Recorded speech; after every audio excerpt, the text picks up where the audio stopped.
Many years ago, in the city of Ikeja, there lived a couple named Derek and Isabel.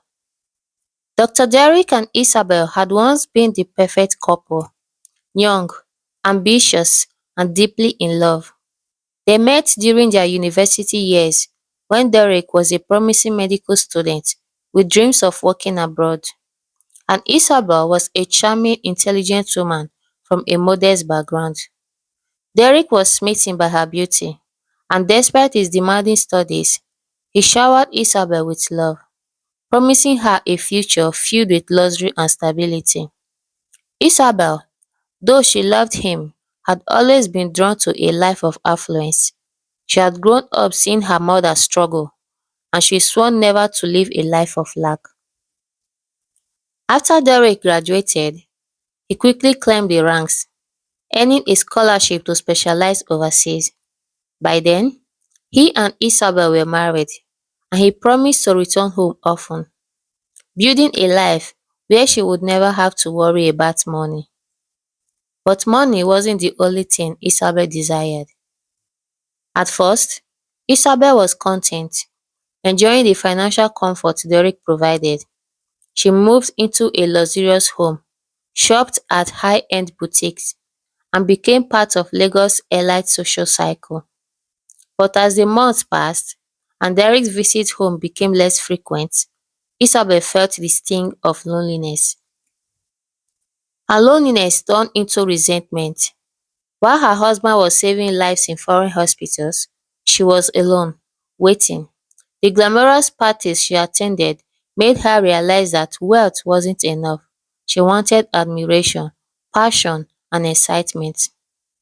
That's when she met Kenneth, a successful businessman based in Abeokuta. He was married, but he had an air of danger that thrilled her, and the attention he lavished on her filled the void Derek had unknowingly left.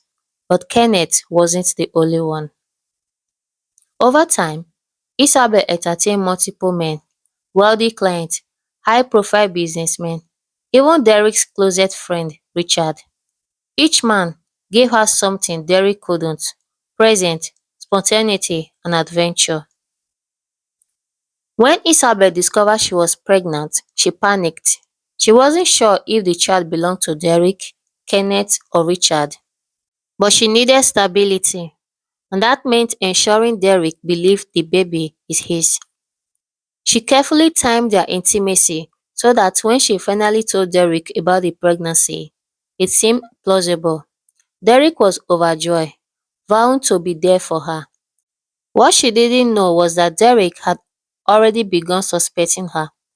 During his last trip home, he had noticed small things: whispered phone calls, unexplained credit card charges, and a lingering scent of expensive cologne that wasn't his.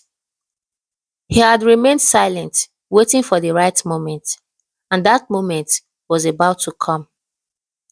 Isabel had planned a secret meeting with Kenneth, needing to reassure him that the baby could be his. But as they dined in a quiet restaurant in Abeokuta, her water broke. Kenneth panicked, rushing her to the nearest hospital. Meanwhile, Derek had already landed in Nigeria. He had calculated her due date and planned to surprise her, eager to be by her side. When he arrived at the hospital, he was directed to the waiting room, where he met a nervous man pacing back and forth. "Are you waiting for someone?" Derek asked casually. "Yes, man. My fiancée Isabel is in labor," Kenneth replied anxiously. Derek smiled. "Mine too. But wait, what did you say is her name?" "Isabel," Kenneth added. The air grew thick with tension. Derek's voice turned ice cold. "That's my wife." Kenneth's face paled. "No, that's impossible. Isabel is my fiancée." Before they could process the shock, the doctor entered the room, grinning. "Congratulations, mother and babies are doing well." The word babies hit them both like a sledgehammer. Derek and Kenneth turned to the doctor. "How is my wife?" Derek demanded. Kenneth grabbed the doctor's arm. "And how is my fiancée?" The doctor looked between them, confused. "Twins." Mother and twins are stable. Twins? Before another word was spoken, both men stormed into the maternity ward, only to freeze at the sight before them. There, standing beside Isabel's hospital bed, holding one of the newborns, was Richard, Derek's best friend. Richard looked up, his face a mix of guilt and hesitation. "What the hell is going on here?" Derek roared. Kenneth's face twisted in horror. "Isabel, tell me this isn't what it looks like." Isabel, still weak from labor, reached out, but her voice cracked. "Derek, please."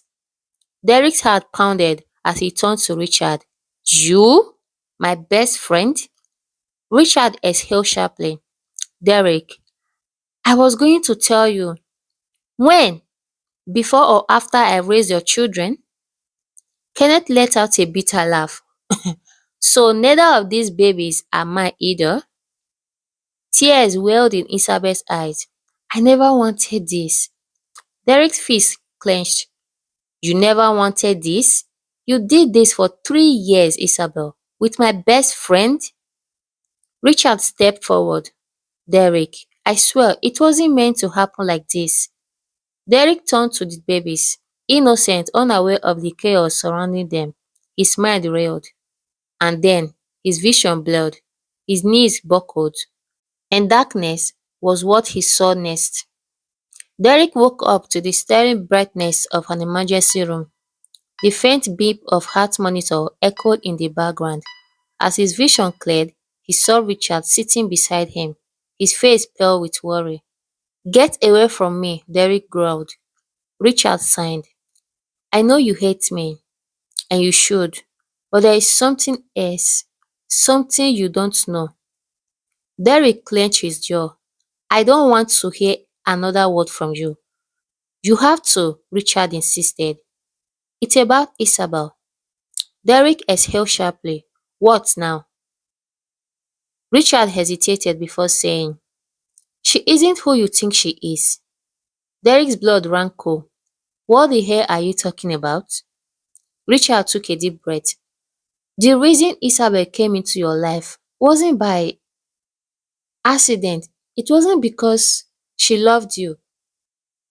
Remember when you told her about traveling overseas and she said she couldn't wait for you? She was paid to marry you after all." Derek sat up slowly, heart pounding. "What did you just say?" Richard looked pained. "Your father, he arranged it. He paid Isabel to be with you, to keep you grounded. He knows you loved her." Derek's word tinted. "No." He shook his head. You are lying." "I wish I was," Richard said. "But your father never trusted you to stay in Nigeria. He knew you were too ambitious. He thought that if he found the right woman to tie you down, you wouldn't leave." Derek's chest tightened. He remembered the way his father had pushed the marriage, how quickly Isabel had changed her mind. Then, "Why the hell did she cheat on me?" Derek demanded. Richard exhaled. "Because somewhere along the way, she realized she didn't love you, and neither of us had the courage to end it." Derek's vision blurred again, but this time, it wasn't for rage, it was from heartbreak. His marriage had been a lie. His best friend had betrayed him. His wife had never truly loved him, and his own father had orchestrated everything. 3 months later, Derek signed the divorce papers.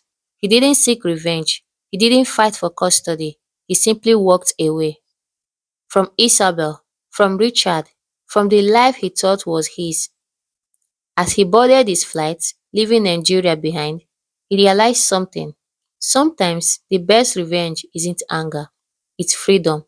And for the first time in years, he felt truly free. After Derek left Nigeria, Isabel's world began to unravel piece by piece. The divorce was finalized swiftly, and Derek made no demands. He simply walked away. But that, in itself, was the biggest punishment. Without his protection, Isabel was exposed to the full force of judgment from society. Derek's family disowned her, especially after learning about the affair with Richard. Friends who once admired her turned their backs. Even the hospital staff whispered about her betrayal. To make matters worse, Kenneth, the man who had once believed he was her fiancé, publicly humiliated her by revealing her deception. A once respected woman, Isabel, became the subject of gossip. At first, Isabel had believed Richard would stand by her. After all, he had been the father of her children. But the reality was far different. Richard, overwhelmed with guilt and the weight of the scandal, distanced himself. He never truly intended to settle down with Isabel. She had been his guilty pleasure, not his future. Worse still, Richard's own family disapproved of the relationship. His mother refused to acknowledge Isabel, calling her a disgrace. His father, a man of high reputation, forced Richard to resign from his prestigious job, saying he had brought shame upon the family. Eventually, Richard left Isabel too.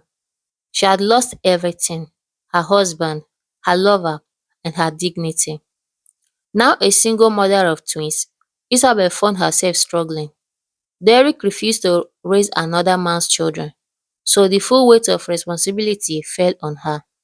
The luxurious lifestyle she had once enjoyed as Dr. Derek's wife was gone. She was forced to downgrade to a modest apartment in a less prestigious neighborhood.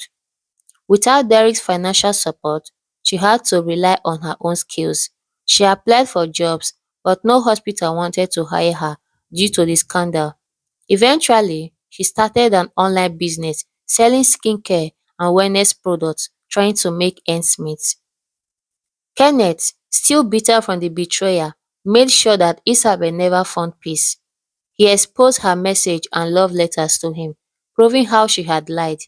He spread the news that she had been playing multiple men, ensuring that no high-status man would ever take her seriously again. Her reputation was ruined. Years passed.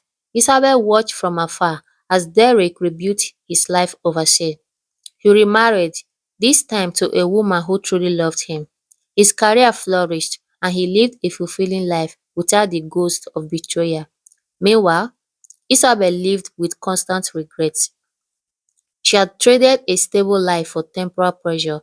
She had lost the only man who had ever truly cared for her. She had sacrificed everything for a love that never truly existed. One evening, as she sat alone in her tiny apartment, she looked at her twins, the only good thing that had come from all the lies. She knew she had made mistakes, but the worst part, she couldn't take them back. There is one thing about betrayal. It might seem like a shortcut to happiness, but in the end, it's a road that always leads to destruction. We've come to the end of today's story. As always, thank you for watching and thank you for staying to the end, most importantly. And if today is your first time of coming across our channel, please do wait to subscribe, share our story to your loved ones, like and comment. By so doing, you're encouraging us in creating more stories. Until we meet again, remember blessed. Ciao.